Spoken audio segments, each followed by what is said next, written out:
Assalamualaikum warahmatullahi wabarakatuh. Alhamdulillahi rabbil alamin. Wassalatu wassalamu ala ashrafil anbiya'i wal mursalin wa ala alihi wa sahbihi ajma'in. Asyhadu an la ilaha illallah wahdahu la syarika lah wa asyhadu anna Muhammadan abduhu wa rasuluh. Qala Allah Ta'ala: Ya ayyuhalladzina amanu taqullaha haqqa tuqatih wa la tamutunna illa wa antum muslimun. Ya ayyuhalladzina amanu taqullaha wa qulu qawlan sadida yuslih lakum a'malakum wa yaghfir lakum dhunubakum wa man yuti'illaha wa rasulahu faqad faza fawzan 'azima. Thumma amma ba'd. Ayuhal ikhwah, a'azzani Allah wa iyyakum. Ikhwani wa akhwati fillah, rahimani wa rahimakumullah. Para bapak ibu sekalian dan saudara-saudariku sekalian yang saya hormati dan yang saya muliakan, dan yang semoga senantiasa dirahmati dan diberkahi Allah Subhanahu wa taala. Pertama, segala puji hanya milik Allah Rabbal Alamin. Salawat serta salam selalu senantiasa tercurah terlimpah kepada junjungan Nabi besar kita Muhammad sallallahu alaihi wasallam. Nas'alullah ta'ala bi asma'ihil husna wa bi sifatihil ulia. Kita berdoa dan mohon kepada Allah Subhanahu wa taala dengan nama-namanya yang indah dan sifat-sifatnya yang mulia. Allahumma inna nas'aluka ilman nafi'an wa rizqan thayyiban wa amalan mutaqabbala. Ya Allah, anugerahkan kepada kami ilmu yang bermanfaat, rezeki yang baik, dan amal yang diterima. Amin ya rabbal alamin. Ayuhal ikhwah, a'azzani Allah wa iyyakum. Para bapak ibu sekalian dan saudara-saudariku sekalian yang saya hormati, yang saya muliakan. Insyaallah ta'ala akan kita lanjutkan bahasan kajian kita dalam pembahasan Tauhid dari Kitabut Tauhid karya Syekh Muhammad At-Tamimi rahimahullahu ta'ala rahmatan wasi'ah. Pada pertemuan yang lalu atau pada pembahasan yang lalu telah kita bahas bab ke-22, yaitu bab usaha Nabi SAW dalam menjaga kemurnian tauhid dan menutup segala jalan yang mengantarkan kepada syirik. Ma jaa fi himayatil Mustafa sallallahu alaihi wasallam janabat tauhid wa saddihi kulla tariqin yusilu ila syirk. Himayah, upaya Nabi SAW dalam menjaga kemurnian tauhid dan menutup segala jalan yang mengantarkan kepada syirik. Bahasan ini sudah kita bahas pada pertemuan yang lalu, termasuk dalil-dalil yang dibawakan oleh beliau rahimahullahu ta'ala rahmatan wasi'ah. Tapi kita lanjutkan bab ke-23. Bab ma jaa anna ba'da hadhil ummah ya'budul awthan. Ya Allah. Bab keterangan bahwa ada di kalangan umat ini atau keterangan bahwa ada nih di kalangan umat ini yang menyembah Awthan. Awthan itu berhala. Jadi ada di kalangan umat ini maksudnya siapa? Umat ini siapa maksudnya? Umat Islam atau umat apa? Islam. Umat Islam. Umat Muhammad sallallahu alaihi wasallam. Karena umat beliau itu kan ada dua. Umat Muhammad itu ada dua. Ada umat dakwah, kemudian ada umat ijabah. Kalau umat dakwah itu umat yang terus didakwai, diajak untuk menerima Islam. Berarti ini siapa? Selain kaum muslimin, ya orang-orang kafir, berarti mereka umat Muhammad tidak? Iya umat Muhammad, tapi umat dakwah, yaitu umat yang diajak untuk menerima Islam, untuk masuk Islam. Berarti mereka itu juga umat Muhammad sallallahu alaihi wasallam. Kemudian yang kedua adalah umat ijabah, yaitu umat yang memang sudah menerima Islam. Sudah menerima Islam berarti siapa? Ya kita kaum muslimin. Nah, bab ini yang dimaksud adalah umat ini, yaitu umat Muhammad, yaitu umat yang sudah menerima Islam. Ya, kaum muslimin. Jadi ada di kalangan umat ini, yaitu kaum muslimin yang menyembah ausan. Ausan itu bahasa kita ya berhala. Ausan itu jamak dari wasan. Wasan itu satu ya. Wasan berhala satu. Kalau ausan berarti banyak gitu. Ada yang namanya asnam. Asnam itu juga berhala.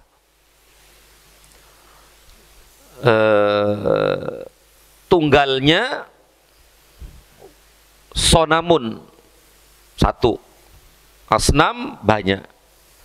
Apa bedanya ausan dengan asnam? Kalau bahasa kita ya berhala gitu. Kalau asnam itu sesuatu yang disembah selain Allah yang berupa patung.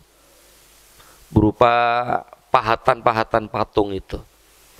Patung-patung makhluk bernyawa yang disembah selain Allah. Itu namanya asnam.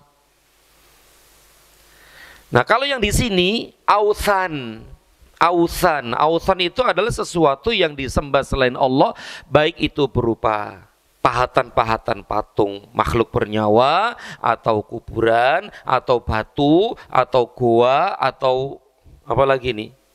Pohon-pohon. Seperti itu. Jadi ausan itu tentu lebih umum ya, lebih umum daripada asnam. Kalau asnam kan cuma satu itu, pahatan-pahatan patung makhluk bernyawa, itu asnam. Kalau ausan itu ya berupa macam-macam, pokoknya yang disembah selain Allah, baik itu batu ya, kuburan, atau pohon, batu, dan yang lainnya. Nah, berarti bab ini, akhi fillah azanillahu wa iyyakum, penulis rahimahullah ingin menjelaskan bahwa ada sebagian kaum muslimin yang melakukan itu gitu. Berarti ada sebagian kaum muslimin yang berbuat syirik. Nah, kita tahu semua bahwa ketika dikatakan syirik itu makna yang pertama adalah syirkul akbar, syirik besar. Bukan syirik kecil. Kalau syirik kecil biasanya ada penjelasannya. Jadi kalau disebutkan syirik saja itu umumnya adalah maksud syirkul akbar. Masya Allah ya. Jadi ada akhi dari umat ini, kaum muslimin, yang melakukan kesyirikan, yang berbuat kesyirikan. Ya, menyembah ini dan seterusnya. Oleh karena itu penulis rahimahullah membawakan banyak dalil ya tentang atau membawakan banyak bukti dalil ya, argumen bahwa benar-benar ada dari kaum muslimin ini yang melakukan kesyirikan, yang berbuat kesyirikan, termasuk syirkul akbar, syirik besar. Insyaallah. Memang sih ada ya sebagian kaum muslimin yang meyakini bahwa umat Muhammad itu, kaum muslimin tidak mungkin terjatuh ke dalam kesyirikan, gak mungkin. Ada itu. Jadi ada sebagian kaum muslimin yang meyakini bahwa orang yang sudah masuk Islam ya, itu tidak mungkin, berarti mustahil berbuat syirik. Ada itu ya. Dan tentu ini salah. Yang benar adalah ada. Ini dalil-dalilnya ini. Ya, bukti-buktinya ini. Nah, di sini penulis rahimahullah membawakan beberapa dalil dari Al-Quran dan Sunnah. Ya, bukti. Pertama adalah firman Allah dalam surat An-Nisa ayat 51. Allah berfirman, alam tara ilal ladzina utu nasiban minal kitab yu'minuna bil jibti wat taghuti wa yaquluna lil ladzina kafaru haula'i ahda minal ladzina amanu sabila. Apa ayat ini ya Pak ya? Apa ya? Alhamdulillah. Alam tara ilal ladzina utu nasiban minal kitab. Apakah kamu tidak memperhatikan orang-orang yang diberi bagian dari Alkitab? Orang-orang yang diberi bagian dari Alkitab itu siapa? Orang-orang siapa? Yahudi dan Nasrani. Apakah kalian tidak memperhatikan orang-orang yang diberi bagian dari Alkitab, yaitu Yahudi dan Nasrani, Taurat dan Injil? Yahudi dan Nasrani. Apa keyakinan mereka? Apa akidah mereka? Apa kepercayaan mereka dan keyakinan mereka? Yu'minuna bil jibti wat taghut. Mereka percaya kepada jibet dan taghut. Jibet itu sihir ya, dan taghut itu syaitan. Meskipun para ulama rahimahumullah ta'ala banyak menafsirkan apa yang dimaksud dengan jibet, apa itu taghut ya. Al-jibet itu adalah sihir. Taghut syaitan. Atau di kitab ini disebutkan ya bahwa jibet dan taghut itu menunjukkan pengertian yang umum, misalnya syaitan, ya, berhala, tukang ramal, kemudian dukun, tukang sihir, dan yang lainnya. Ini keyakinan mereka ini. Orang-orang Yahudi dan Nasrani biasa melakukan itu. Melakukan pensihiran, menyembah syaitan, main dukun, dan yang lainnya. Ada nggak sih dari kaum muslimin yang melakukan itu? Ada. Ya ada. Nah, kita tahu bahwa sihir itu kan minta bantuannya kepada siapa? Ya syaitan kan. Minta tolongnya kepada syaitan. Berarti mengabdi, menyembah syaitan. Sihir itu. Nah, sihir ini tentu perbuatan syirik. Perbuatan syirik. Menyembah syaitan, minta bantuan kepada syaitan, minta bantuan kepada iblis. Nah itu kebiasaan mereka itu, orang-orang Yahudi khususnya. Nah ada dari kaum muslimin yang melakukan itu, ya melakukan itu, sama ada. Berarti apa bedanya dengan mereka? Orang Yahudi khususnya Nasrani melakukan itu, percaya kepada jibat taghut, ada menyembah syaitan, sihir, perdukunan, ramal dan yang lainnya. Dan ada dari kaum muslimin yang melakukan itu. Berarti kan sama. Berarti ini bukti dari Al-Quran, bukti jelas tegas dari Al-Quran bahwa ada dari kaum muslimin yang melakukan apa-apa yang dilakukan oleh orang-orang Yahudi dan Nasrani. Terus apa bedanya? Nah seperti itu, insyaallah.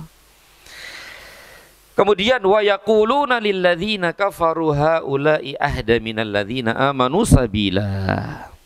Dan mereka mengatakan kepada orang-orang kafir, yaitu musyrik Mekah, bahwa mereka itu lebih benar jalannya dari orang-orang yang beriman. Dan mengatakan kepada orang-orang kafir, yaitu musyrik, kaum musyrikin Mekah ya, bahwa mereka itu lebih benar jalannya dari orang-orang yang beriman. Tapi ini dalil pertama yang dibawakan oleh beliau rahimahullah ta'ala. Kemudian dalil yang kedua adalah firman Allah dalam surat Al-Maidah ayat 60. Allah berfirman, "Qul hal unabbi'ukum bisyarrim min dzalika matsubatan indallah. Man la'anahu Allah wa ghadiba alaihi wa ja'ala minhumul qiradata wal khanazira wa 'abadat taghut. Qul hal unabbi'ukum." Katakanlah, apakah akan aku beritahukan kepadamu? Apakah akan aku beritahukan kepadamu? Bisyarrim min dzalika matsubatan indallah. Tentang orang-orang yang lebih buruk pembalasannya dari orang-orang fasik itu di sisi Allah. Apakah akan aku beritahukan kepada kalian tentang orang-orang yang lebih buruk pembalasannya dari orang-orang fasik itu di sisi Allah? Berarti ini adalah orang yang paling buruk, orang yang paling jelek, kata Allah begitu, daripada orang-orang fasik yang biasa itu. Siapa mereka? Kata Allah, "Malla'anahullah." Orang yang dilaknat oleh Allah. Siapa mereka orang-orang yang dilaknat oleh Allah itu? Banyak sekali dalil-dalil dari Al-Quran dan Sunnah. Orang-orang ini adalah orang yang benar-benar dilaknat, dimurkai oleh Allah Subhanahu wa ta'ala. Siapa itu? Orang-orang Yahudi. Jelas. Ya. Kemudian yang kedua, wa ghadiba alaihi, dan mereka itu dimurkai, dimarah oleh Allah. Siapa mereka? Sama orang-orang Yahudi. Terus wa ja'ala minhumul qiradata wal khanazira wa 'abadat taghut. Di antara mereka ada yang dijadikan kera dan babi. Siapa mereka? Yahudi juga kan? Yahudi juga. Wa 'abadat taghut, dan mereka menyembah taghut, syaitan. Nah ini orang yang paling buruk nih, orang yang paling jelek di sisi Allah Subhanahu wa ta'ala. Yaitu orang yang pertama, orang-orang yang dilaknat oleh Allah. Ini sifat mereka nih, sifat mereka ini. Orang yang dilaknat oleh Allah. Kemudian orang-orang yang dimurkai oleh Allah. Ketiga, di antara mereka ada yang dirubah wujudnya menjadi kera dan babi. Jadi kera bener nggak sih, Pak? Atau kerak-keraan? Apa kera itu, Pak? Nyonyet. Babi bener nggak sih? Bener-bener wujudnya jadi kera dan monyet nggak sih? Kera dan monyet, kera dan babi. Bener-bener nggak sih? Atau hanya dongeng saja? Atau hanya majas saja? Kiasan-kiasan saja? Atau bener-bener hakiki? Bener-bener nyata gitu? Iya, sahih. Bener-bener di antara mereka dijadikan oleh Allah seperti itu. Kera dan babi. Dan itu bener-bener nyata. Bentuknya ya bentuk itu. Suaranya ya suara itu. Tapi ya hati-hati mereka ya hati-hati manusia. Sebagaimana para ulama menafsirkan itu. Ibnu Abbas, Qatadah, ya, dan yang lainnya. Masya Allah. Jadi mereka itu benar-benar dirubah wujudnya oleh Allah menjadi kera. Benar-benar kera. Dan babi. Dan benar-benar babi. Setelah itu apa, Pak? Beranak nggak mereka? Kalau beranak, anak jadi apa, Pak? Jadi orang atau jadi? Nah, kata para ulama rahimahumullah, para ahli tafsir, mereka setelah itu dimatikan. Ada yang mengatakan mereka hidup selama 3 hari. Selama 3 hari. Setelah itu mati. Mereka tidak beranak pinang. Mereka tidak beranak. Setelah itu dimatikan oleh Allah Subhanahu wa taala. Tegas Allah mengatakan demikian. Kera dan babi. Mereka itu orang-orang Yahudi. Dan di antara perbuatan mereka adalah mereka menyembah taghut. Syaitan, sihir, perdukunan dan yang lainnya. Nah, yang terakhir tadi itulah yang menjadi dalil bahwa memang benar ada dari kaum muslimin, ada dari kaum muslimin yang melakukan itu. Sama ya, ada begitu. Masya Allah. Kenapa Allah Subhanahu wa taala menjadikan mereka kera dan babi? Ya ceritanya kan sangat masyhur kan. Yang mana mereka itu dilarang, diharamkan untuk mencari ikan di hari Sabtu kan begitu. Melalui lisan nabi mereka yaitu Nabi Musa alaihissalam. Haram bagi mereka tuh orang-orang Yahudi untuk menjaring, menangkap ikan di hari Sabtu. Nah, Allah takdirkan hari Sabtu itu Allah jadikan hari Sabtu itu ikan-ikan dari laut itu pada berenang ke kali-kali mereka. Muncul gitu loh. Kelihatan banyak sekali. Tentu ujian bagi mereka kan? Ujian bagi mereka. Jadi ikan banyak banget dari laut tuh berenang ke kali-kali mereka. Bingung gimana nih, Pak? Hari Sabtu nggak boleh. Sedangkan di hari-hari yang lain nggak ada sama sekali. Nggak ada ikan. Sabtu tok tuh keluar tuh. Kelihatan banget, kelihatan jelas itu. Tapi hari-hari lain nggak ada itu. Apa nggak bingung, Pak, ini, Pak? Gimana nih? Ini ujian kan? Ujian ini bener ujian. Aduh, gimana ini ya? Bahkan mereka itu juga, akhirnya mereka punya siasat gitu, khidah ya, menipu Allah Subhanahu wa taala.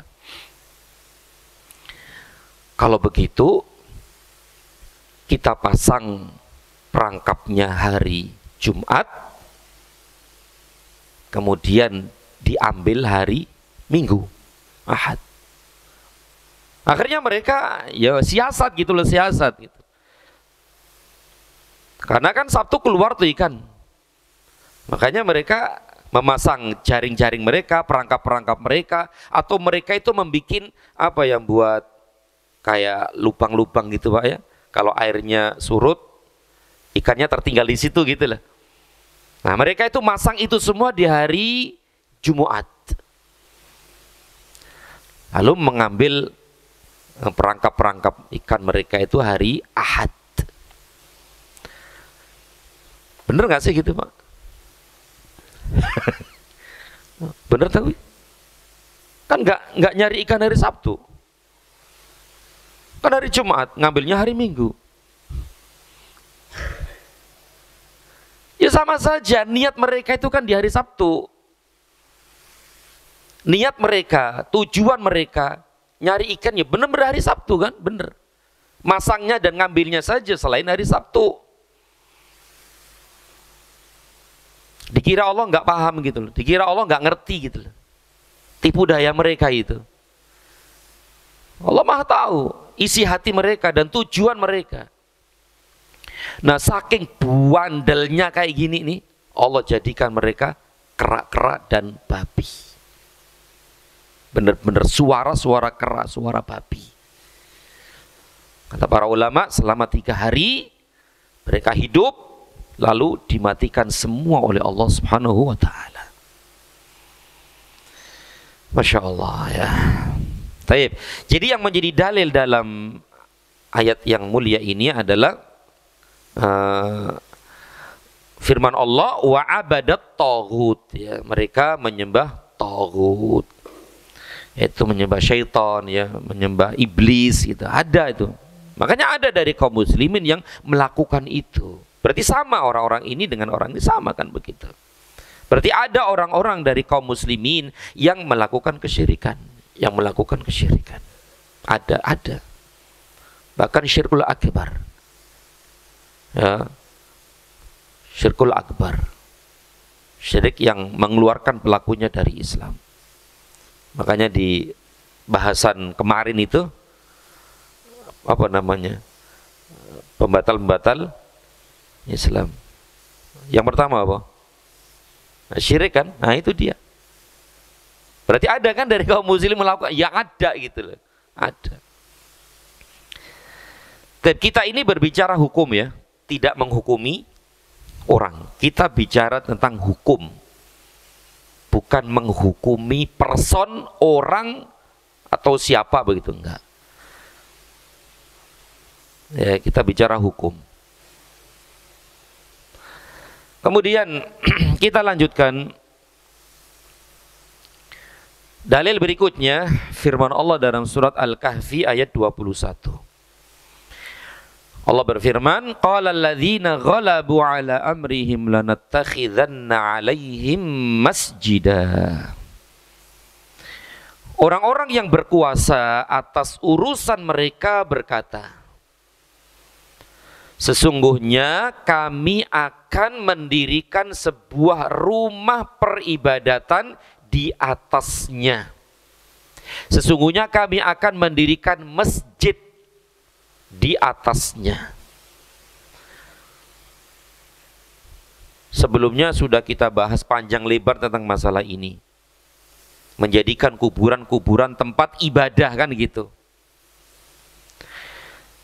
Orang-orang yang berkuasa atas urusan mereka itu berkata, sesungguhnya kami akan mendirikan sebuah rumah peribadatan, yaitu masjid di atasnya. Di atasnya, nya ini apa maksudnya? Kuburan. Ini kan kisah-kisah Ashabul Kahfi itu loh Pak. Kisah Ashabul Kahfi, kisah yang sangat masyhur tentang beberapa pemuda itu loh yang tidur di gua itu loh Pak. Selama berapa tahun tuh Pak? 300 kan ya? 300 tahun. 300 tahun itu hitungan Masehi. Kalau Hijriah 309. Kalau kita itu kan umur kita hitungannya Masehi kan? Masehi. Berarti kalau dihitung Hijriah lebih dong ya? Yang 60 berarti 6 berapa? 61 atau 62 kan gitu. Itu kan kita Masehi. Nah, ini beberapa pemuda nih, pemuda yang bertauhid kepada Allah, tidur kan di gua itu kan selama 300 tahun atau 309 tahun. Ketika mereka, ya lama ya 300 tahun Pak ya, Masya Allah. Tidur di situ, tidur ya benar-benar tidur. dengan kehendak dan kekuasaan Allah Subhanahu wa taala, tidur. Setelah mereka bangun, kan ya zaman sudah berubah kan 300 tahun. Pemimpin mereka sebelumnya yang mengejar-ngejar mereka itu adalah orang-orang musyrikin, orang-orang kafir begitu kan. Ingin membunuh orang pemuda-pemuda ini. Makanya mereka kan kabur tuh, lari kan. Kemudian masuk gua dan Allah tidurkan mereka di situ selama itu. Ketika bangun tentu masyarakat sudah berubah. Bahkan pemimpinnya pun sudah berubah. Ya, pemimpinnya berubah. Setelah itu pemimpin raja gitu, raja kaum waktu itu karena sudah berubah ya, beberapa pemuda ini bangun kan gitu, bangun.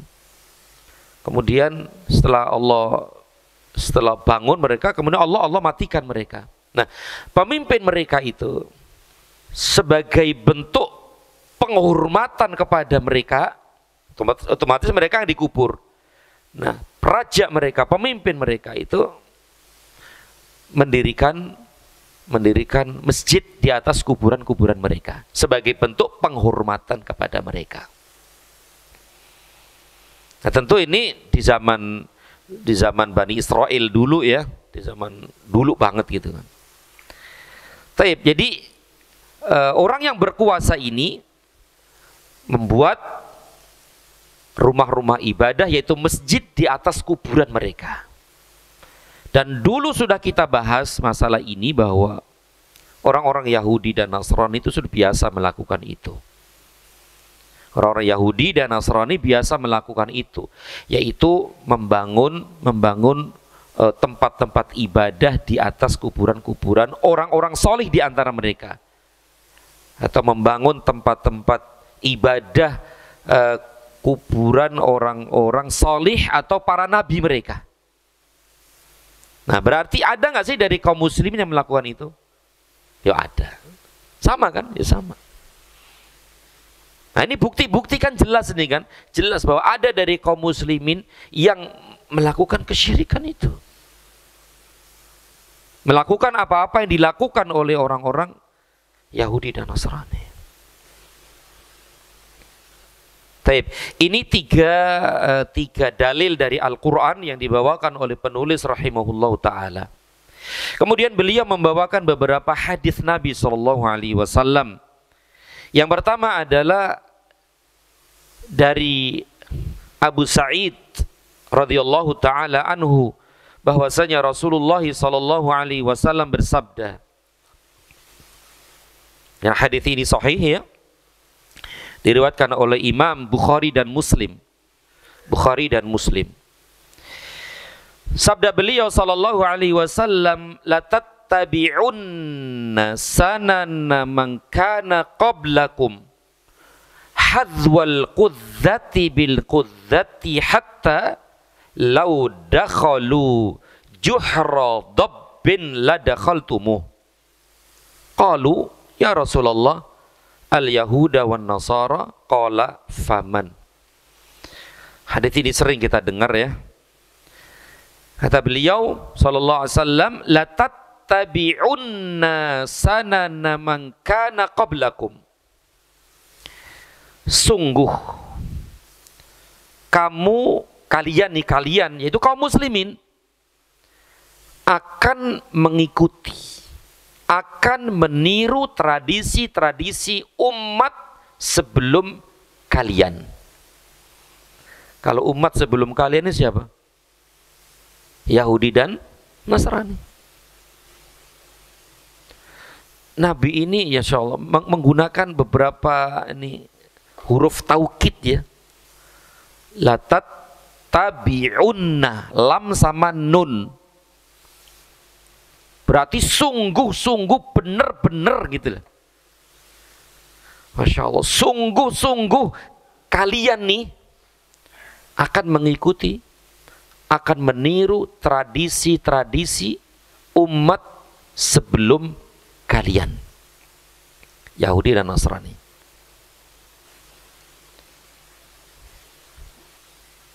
Baik itu, pokoknya dari semua apa yang enggak sekarang. Apa yang enggak sekarang? Dari ini, dari masalah akidah, masalah ibadah, masalah politik dan apa ya, banyak sekali kan.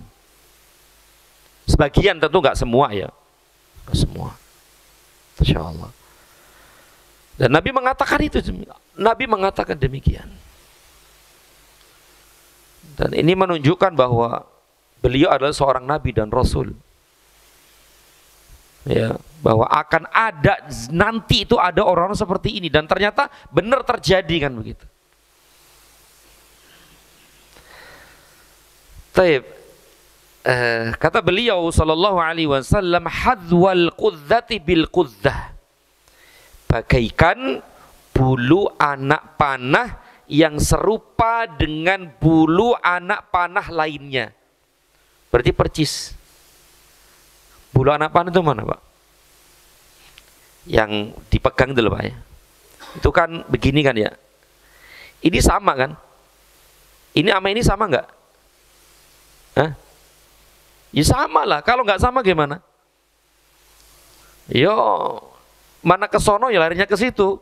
Atau mungkin ke sono. Makanya harus sama kan? Bulu-bulu ini kan sama. Bulu-bulu pada anak panah itu kan sama persis. Timbangannya, ukurannya juga sama kan? Sama. Nah, subhanallah ya. Sabda beliau sallallahu alaihi wasallam, kalian akan mengikuti tradisi-tradisi umat sebelum kalian bagaikan bulu anak panah yang serupa dengan bulu anak panah lainnya. Berarti ini sama ini sama. Ini kita, ini mereka gitu. Ini mereka, ini kita gitu. Berarti sama gitu, ikut, benar-benar ikut gitu. Ya Allah. Khususnya adalah masalah ibadah, khususnya adalah masalah akidah. Sebagaimana tadi itu sihir, perdukunan, syaitan, nyembah kuburan, sama mereka, sama kan, ada di antara kaum muslimin melakukan itu gitu. Ya Allah. Kemudian berarti sama ya persis. Kemudian sabda beliau, lau dakhalu juhra dabbin la dakhaltumuh. Masya Allah. Sampai kalaupun mereka ini, mereka orang-orang umat-umat sebelum kalian tadi itu masuk ke liang dob, masuk ke liang dob. Dob itu kalau di sini diterjemahkan biawak, tapi bukan biawak yang di kita ini, biawak padang pasir istilahnya. Dob namanya, dob. Dob itu boleh dimakan nggak?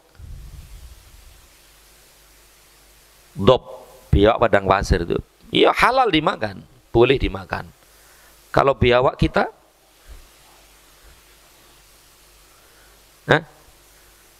biawak kita itu karnivora nggak? Pemakan daging dah.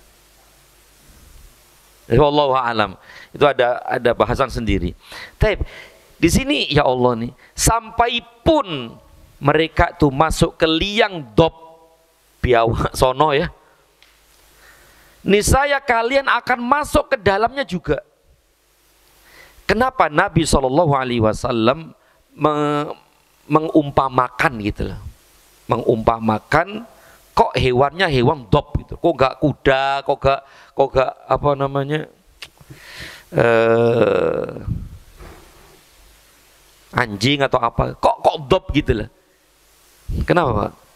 Tentu ada maksudnya, beliau mengkiaskan itu dengan dob tadi itu. Lubang dob.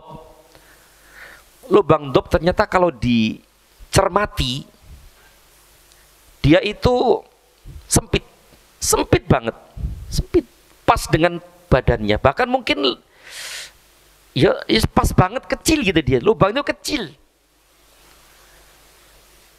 Berarti mungkin pas banget sama dobnya itu. Berarti kalaupun mereka itu ke sana meskipun susah, tetap ada sebagian kaum muslim yang ikut sama mereka meskipun sempit banget gitu lah. Sampai seperti itu. Ya Allah. Terus yang kedua, kenapa beliau mengumpamakan dengan dob tadi itu? Karena lubang dob itu berliku-liku. Berarti pintu masuknya itu sama dengan pintu keluarnya. Jadi kalau sudah masuk di dalam itu banyak berliku-liku gitu, apa namanya ya? Ya berliku-liku dalamnya itu. Kemudian kalau keluar ya di situ juga gitu. Masya Allah. Meskipun jalan mereka itu berliku-liku, ikut gitu loh. Sono ikut, naik ikut, turun ikut, sono ikut. Meskipun lubangnya kecil dan berliku-liku, tetap ikut dari umat ini yang seperti itu. Yang ketiga, kotor dia itu. Jorok. Lubangnya itu jorok, kotor dia. Dop itu. Masya Allah, sudah sempit, berliku-liku, kotor. Itu loh, ikut mereka itu. Ya Allah, ini subhanallah, ini Nabi SAW membuat perumpamaan itu pas tepat banget gitu. Enggak lubang semut gitu ya, Masya Allah, kodop gitu. Baik, kalau para sahabat bertanya, ya Rasulullah, wahai Rasulullah, al-Yahuda wan Nasara, orang-orang Yahudi dan Nasrani kah mereka itu? Yahudi Nasrani kah mereka itu? Maka beliau sallallahu alaihi wasallam menjawab, faman, kalau gitu siapa lagi kalau bukan mereka?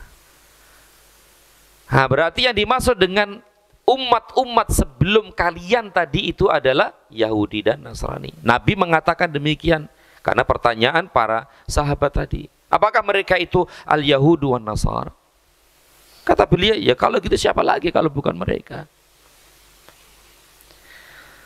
Masya Allah, ini dalil-dalil yang sangat tajam banget gitu, tegas, jelas, gamblang.